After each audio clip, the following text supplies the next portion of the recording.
जय श्री कृष्ण। दैवी और असुरी, इन गुणों का विवेचन देखकर जब हम देख रहे थे, भगवान आगे कहते हैं कि देखो, दैवी संपत्ति को तो मैं अलग अलग तरह से और अनेकों बार अच्छे से बता चुका हूँ, आसुरी को भी बता चुका हूँ। एक बार आसुरी को और स्पष्टता से सुन लो, अच्छे से समझ लो, ताकि इनसे तुम निवृत्त हो सको। और भगवान उसी के पहले यह ज़रूर कह रहे हैं अर्जुन को कि अर्जुन, तुम्हें चिंता करने की ज़रूरत नहीं है, क्योंकि तुम तो दैवी संपत्ति से युक्त ऐसे ही हो। फिर भगवान वो किसके लिए कह रहे हैं? हम जैसों के लिए कह रहे हैं कि हम भी देखते चले जाएं।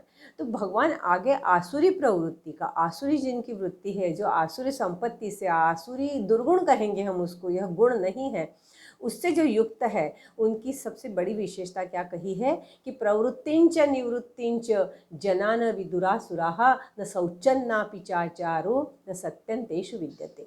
कैसे है? दुर्योधन सबसे बड़ा उदाहरण हमारे सामने हमेशा है।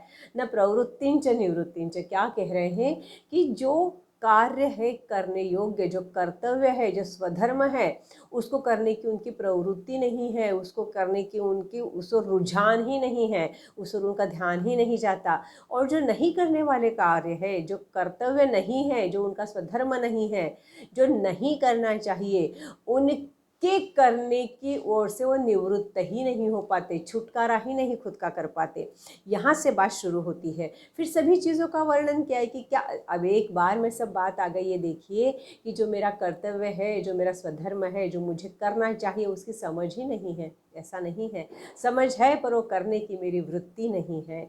मैं करने की ओर मेरा ध्यान ही नहीं है, करने की ओर मेरी दृष्टि ही नहीं है। क्यों नहीं है? तो इसीलिए भगवान आगे कहते हैं, क्योंकि वो क्या कहते हैं कि ये ईश्वर वगैरह सब कुछ झूठ है, असत्य है। ये जग, ये ईश्वर ने निर्माण किया, यह सब कुछ असत्य मानने वाले लोग हैं, जो ईश्वर को नहीं मानते। और फिर दूसरी बात और क्या मानते हैं कि यह जो कुछ जगत है, यह सिर्फ और सिर्फ मेरे उपभोग के लिए है। जिनमें उपभोग की लालसा बहुत ज़्यादा होती है, जो हमेशा यह चाहते हैं कि जो कुछ है इसका मैं पूरा पूरा उपभोग कर सकूं, उनकी चिंता ही यह रहती है। वह क्या कर रहे हैं? काममाश्रित्य दुष्पूरम, उन कामों को, इच्छाओं की पूर्ति में ही लगे रहते हैं। और इतना दंभ होता है उनमें कि मैं यह सब कर सकता हूँ, यह मुझे मिलना चाहिए, मैं इसीलिए हूँ। इस तरह से जब वह व्यवहार करते हैं, फिर उनकी चिंता क्या होती है? चिंताम परिमेयांच प्रलयांतम उपाश्रिताः काम भोग पर कामोपभोग परमा एतावदिति निश्चितः। वो यह कहते अंतिम क्षण तक, क्या, प्रलयांत मतलब प्रलय आने, उनके जीवन के अंतिम क्षण तक उनकी चिंता एक ही रहती है कि यह जो कुछ मेरी इच्छाएं हैं, इनकी पूर्ति कर सकूं, इन पूरे विषयों का उपभोग मैं अच्छे से कर सकूं। यह ही एक बात उनकी समझ में आती है।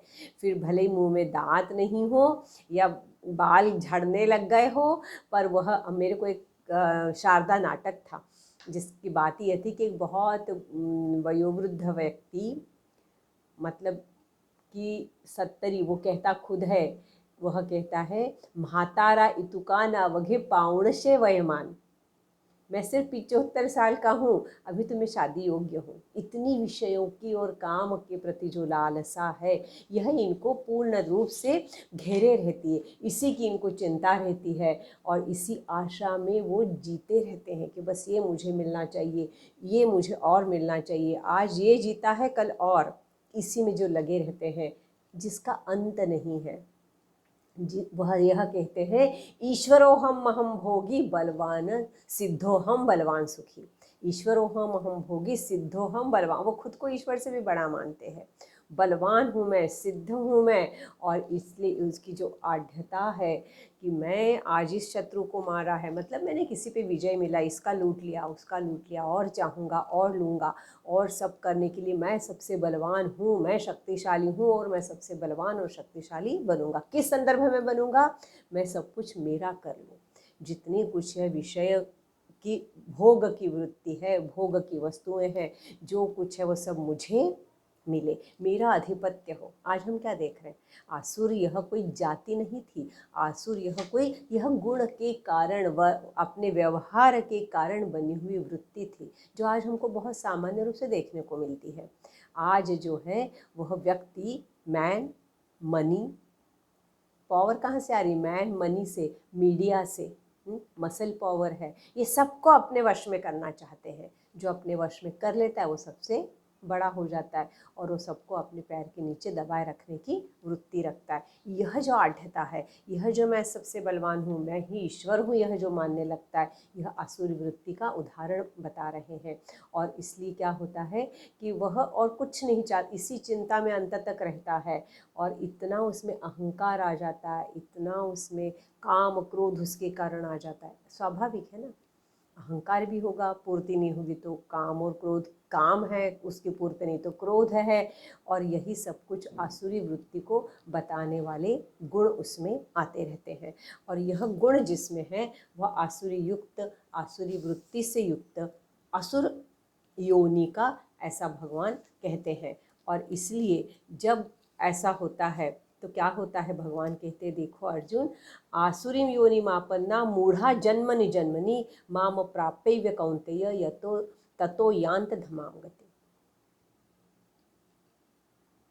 जो व्यक्ति इस तरह से कार्य करता है और इसी तरह से जीता है, फिर उसको निरंतर इसी योनि में जन्म लेना पड़ता है, उसकी मुक्ति नहीं है। शुरू में कह दिया है कि आसुरी जो है वो बंधा रहता है जन्म मृत्यु के चक्र में, और फिर मैं उसको इससे भी अधम गति में ही भेजता हूँ, क्योंकि पाप का पलड़ा भारी होता जाएगा, उसको भुगतना भी होगा। तो निश्चित रूप से वापस जो जन्म मिलेगा वो और नीचे की ही किसी योनि में मिलेगा, और ज़्यादा सहन करना होगा, और गलत, जब कभी किसी योनि में सत्कर्म करने की इच्छा होगी या वैसी कुछ वृत्ति विकसित हो जाएगी तो ही मुक्ति होगी, नहीं तो इसी चक्र में उसको घुलते रहना पड़ेगा। और इसीलिए भगवान कहे कि देखो अर्जुन, एक बात अच्छे से समझ लो, जब मैं इन आसुरी वृत्ति का वर्णन कर रहा हूँ, जब मैं इन आसुरी गुणों की बात कर रहा हूँ, तो यह आसुरी गुण जो पहले भी मैंने बताए हैं, सबसे महत्वपूर्ण बात है कि आपकी सुचिता होना चाहिए वृत्ति में, बाह्य और आंतरिक। यह यदि होगी तो आप किसी भी तरह से आसुरी गुणों से अपने आप को मुक्त कर सकते हैं। अपने में है क्या, आसुर नहीं है हम लोग, निश्चित ही नहीं है। हम सिद्धो हम बलवान सुखी वाले नहीं हैं, ईश्वरो हम योनिमापन्ना वाले भी नहीं हैं, पर कहीं ना कहीं यदि कुछ ऐसी बातें हैं दिखती हैं तो उनसे दूर रहना चाहिए, क्योंकि ऐसा संग भी ना करें हम, यह भी बहुत ज़रूरी हो जाता है। हमारे आसपास तो ऐसी वृत्तियाँ आज हमको बहुत देखने को मिलती है। विशेष रूप से हमको संभलना पड़ता है जब बच्चे, किशोरवयीन बच्चे ऐसे जब अपने विद्यालयों में, महाविद्यालयों में ऐसी वृत्तियों के चंगुल में आते हैं जिनको पहचान नहीं पाते हैं, और फिर वह वृत्तियाँ उनके ऊपर अपना आधिपत्य स्थापित करने लगती है।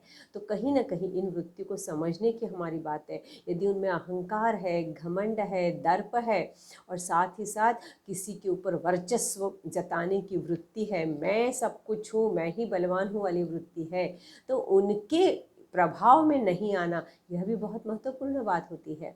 तो हम यदि आसुरी गुणों को समझ लें तो उनके प्रभाव से अपने आप को दूर रख सकते हैं। इसलिए भगवान इन गुणों का वर्णन कर रहे हैं, क्योंकि वह क्या है कि उनके अंदर जो अहंकार और बल है उसके कारण वो सबको तुच्छ लेखने वाली दृष्टि से देखते हैं, और ऐसा करने के कारण हमको उनसे बचना है। हम में वह गुण है नहीं है, यह तो बहुत बात की बात है। आसुरी वृत्ति नहीं ही है, यही हम मान के अपनी बात करते हैं, पर यदि इसमें का कुछ अंश भी है तो उससे हमको अपने आप को बचाना होगा, और ऐसे गुण वाले जो हैं उनसे भी अपने आप को बचाना चाहिए। यह भगवान यहाँ पर कहना चाह रहे हैं। क्यों अर्जुन को जब कह रहे हैं वो कि तू तो दैवी संपन्न युक्त है, तो भी इन गुणों की चर्चा वह कर रहे हैं कि आसुरी कौन है ये पहचानना भी आवश्यक है तुझको, और उनके प्रभाव में नहीं आना है, क्योंकि उनका प्रभाव बहुत वलय तो हो ही उनके पास। यदि वो बलवान अपने आप को मान रहे, दिखा रहे, खाओ पियो मौज करो वाली उनकी प्रवृत्ति आज क्या है और कल भी मुझे यही मिलता, कल की चिंता क्या है, मेरा कुछ सद्भाग्य हो, मैं कुछ सच्छील बनूँ, ये चिंता नहीं है, मुझे और कितना मिलेगा, और सुख क्या मिलेगा, जो उसके पास है वो मुझे कैसे मिलेगा, इसी चिंता में जो घुल रहे हैं और उसके लिए प्रवृत्त हो रहे हैं, तो ऐसे को पहचानना भी बहुत आवश्यक हो जाता है। हम किसके साथ रह रहे हैं, हम किसका साथ दे रहे हैं, तो उस वलय में हम चले ना जाए, उस वलय की ओर आकर्षित ना हो जाए। यह भी हमारे लिए शायद कह रहे भगवान। ने तो क्यों बताते इन गुणों को वापस से, और क्यों ऐसा कह के बताते कि अर्जुन तू तो दैवी संपत्ति युक्त है, पर फिर भी मैं इस आसुरी संपत्ति को एक बार स्पष्ट करता हूँ। हमारे लिए कर रहे हैं, ऐसा मान के हम जब आगे बढ़ रहे हैं तो भगवान अब कह रहे हैं अंत में हम, क्योंकि आसुरी जो संपत्ति है उसकी चर्चा जितनी करेंगे उतने श्लोक हैं और उतने सब गुण हैं। प्रमुख रूप से हम कुछ देखते आ गए हैं और बार बार इनका उल्लेख अन्यत्र भी हुआ है। जब हमने दैवी संपत्ति देख ली है, आसुरी संपत्ति के 6 प्रमुख देख लिए हैं, वह हमको समझने के लिए पर्याप्त है। हमें दैवी संपत्ति लाना है, यह हमारा तत्व है, यह हमारे लिए पर्याप्त है।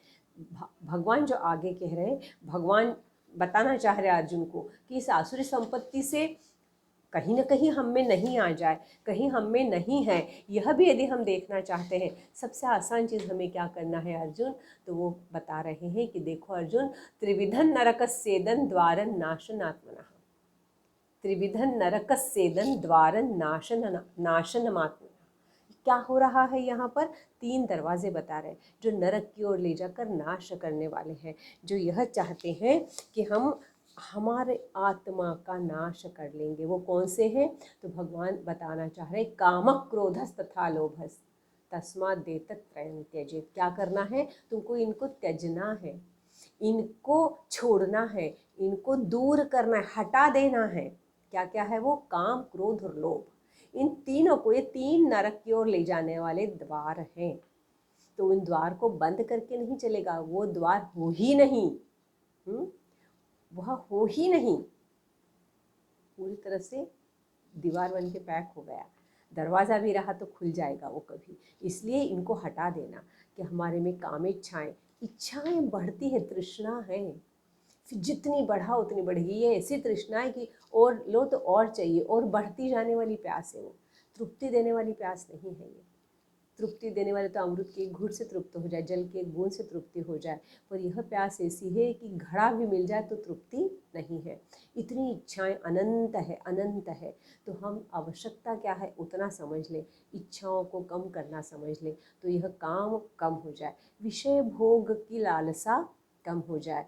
क्रोध तो फिर अपने आप ही बात है, जब किस चाहिए नहीं, अपेक्षा नहीं, तो क्रोध वाली बात हम पहले दे चुके हैं। किसी चीज़ का लोभ नहीं होना चाहिए। इच्छा होना अलग चीज़ है। इच्छा है तो मैं खुद कोशिश करके मेरी इच्छा की पूर्ति करूँगा। लोभ में तो दूसरे से छीनने की भी बात हो जाएगी, तो और भी गड़बड़ बात है। दूसरे के पास है उसकी चाहना होना, लोभ में पड़ के व्यक्ति कुछ भी कर देता है। तो लोभ नहीं, ये 3 यदि नहीं है, इनको तुम त्यज दो, तो फिर क्या होगा? तो निश्चित रूप से तुम्हारा, भगवान आगे कहते हैं कि यदि इन तीनों से मुक्त हो जाता है व्यक्ति, ऐसा यदि पुरुष है, तो क्या होगा कि निश्चित रूप से वह अपने कल्याण के लिए कार्य करेगा, स्वयं के कल्याण के लिए। और स्वयं का कल्याण काय में है? तो अंततः परम जो मैं मुझसे आकर मिलने में है। एतैर्विमुक्त कौन्तेय तमो द्वारे स्त्रीभिर्नरः।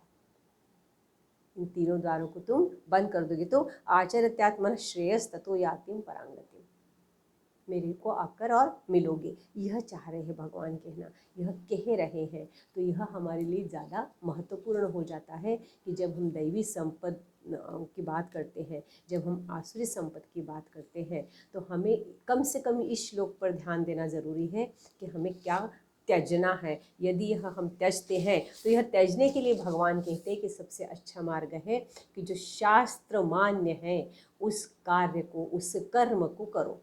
शास्त्र मान्य कर्म को करोगे तो निश्चित रूप से तुम्हारे हाथ से कुछ गलत होगा ही नहीं। और जब गलत नहीं होगा तो क्या होगा कि यदि मैंने दैवी और आसुरी संपत्ति का वर्णन किया है, आसुरी संपत्ति को छोड़कर दैवी को धारण करने की बात की है, तो तुम यदि यह स्पष्ट रूप से मेरे आदेश को मानोगे तो निश्चित रूप से मानो कि शास्त्र विधि का जो आचरण करोगे।